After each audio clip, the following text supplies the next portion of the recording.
அஸ்ஸலாமு அலைக்கும் வரஹ்மத்துல்லாஹி வபரகாத்துஹு. பிஸ்மில்லா ரஹ்மான் ரஹீம். நம்முடைய சேனலில் குரான்லேருந்து கேள்வி பதில்கள் பார்த்துட்டு வந்துட்ருக்கோம்.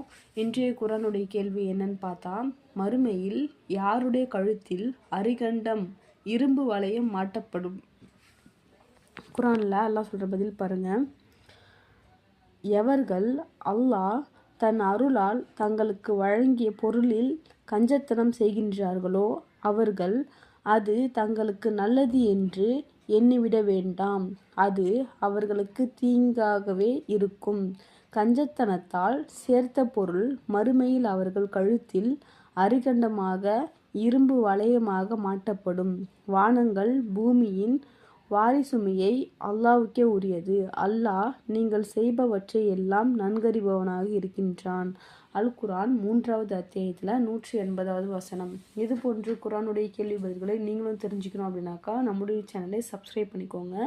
பிடிச்சிருந்தால் லைக் பண்ணிக்கோங்க. நம்ம சூரத்துல் ஃபாத்திஹாலேருந்து சூரத்துல் நாஸ் வரைக்கும் குரானில் இருக்கக்கூடிய 114 அத்தியாயத்தையும் இன்ஷா அல்லாஹ் தொடர்ந்து பார்த்துட்டு வரலாம். அஸ்ஸலாமு அலைக்கும் வரஹ்மத்துல்லாஹி வபரகாத்துஹு.